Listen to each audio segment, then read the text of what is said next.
Indonesia is home to some of the most diverse and unique wildlife on the planet. The country's islands, including those of the Maluku archipelago on West Papua, are teeming with life, showcasing species found nowhere else. One of the most famous naturalists to explore this region was Alfred Russel Wallace, whose observations led to the identification of the Wallace Line, an imaginary boundary separating Asian and Australasian species.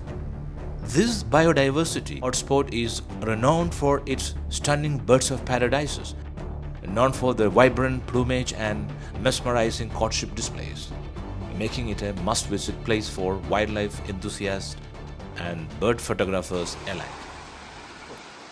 If you are after birds, Indonesia has more than 1,700 species in its credit, and out of it, 459 are endemic, which means they are not seen anywhere else.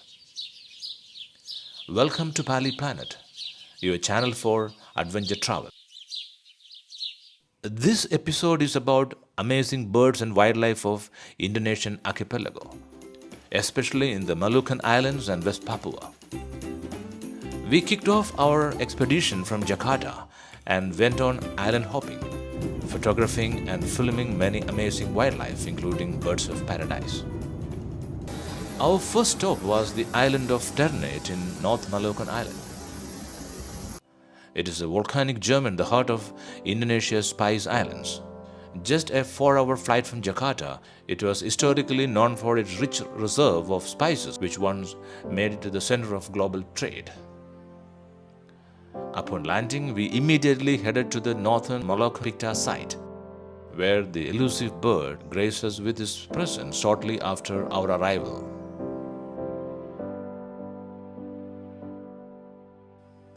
In addition, we had the pleasure of photographing the Moluccan pygmy kingfisher, a beautiful and rare find. Once you have captured stunning images of these two birds, it is better to cross the Gulf and reach Halmahera.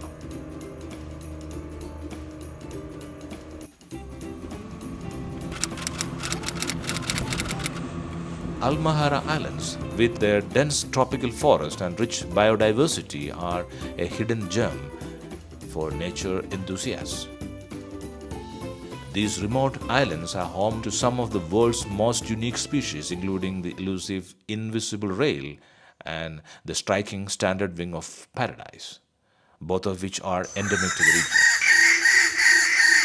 Along the coast, pristine coral reef support a rich variety of marine species, largely undisturbed by human activity. Halmahera offers a rare glimpse into the world where nature still reigns supreme. Aside from a few upmarket diving resorts, accommodations here are basic. If you want to explore the wildlife in Halmahera, it is better to stay here.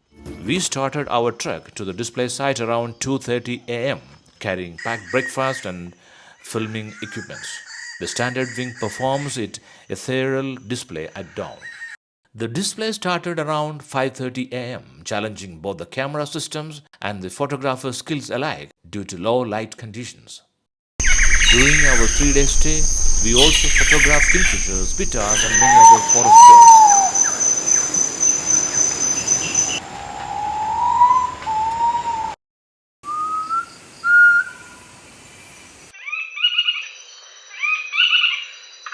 However, one of my previous missed species, the invisible rail, remained elusive and invisible for me even on this trip. From Halmahera, we flew to our favorite island in Indonesia, Sulawesi. Our goal was to film the Sulawesi crested macaque, the internet-famed selfie monkey, along with many species of kingfishers that this land offers. We started with the highly sought-after scaly kingfisher in Tomohon and other local birds before heading to Tonggoko National Park, home to the Sulawesi crested macaque.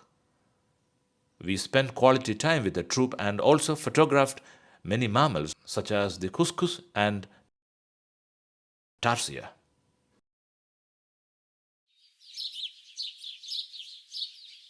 The park is also home to a variety of kingfishers.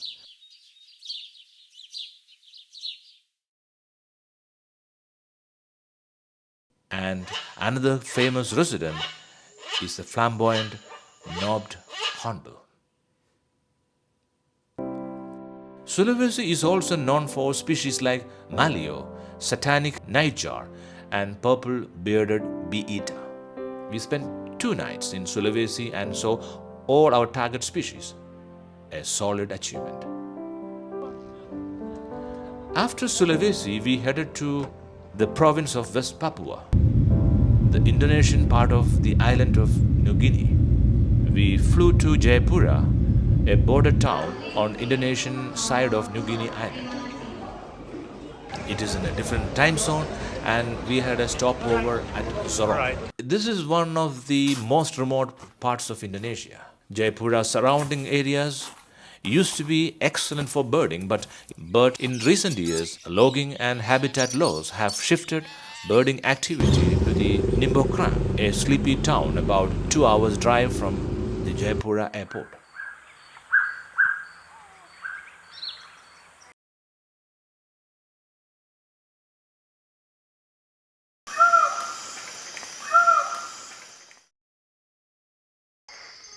You need a 4-night stay to cover various birding sites here. After 4 days of photographing in the sultry conditions of Nimbokrang, we returned to Jayapura airport for a flight to Manokwari, another airport in the same province, just an hour away. Our plan was to visit the mystical Arfak Mountains to photograph some of the New Guinea's rare endemics, including birds of paradise. The Arfak Mountains, located in West Papua, is a biodiversity hotspot, known for its unique plant and wildlife. The region features lush montane and tropical rainforests, home to species like Wogelkop superb bird of paradise and western Parotia. The cool, mystery environment nurtures diverse ecosystems, making the Arfak Mountains a prime destination for birdwatching and ecotourism. Infrastructure in the mountains are improved, including better accommodations. We stayed in a place with hot water and ensuite toilets, a luxury that would have been unimaginable 10 years ago. The forests around here are pristine and home to amazing varieties of wildlife and plants. One example is the numerous moths and butterflies you can see. Look at this moth.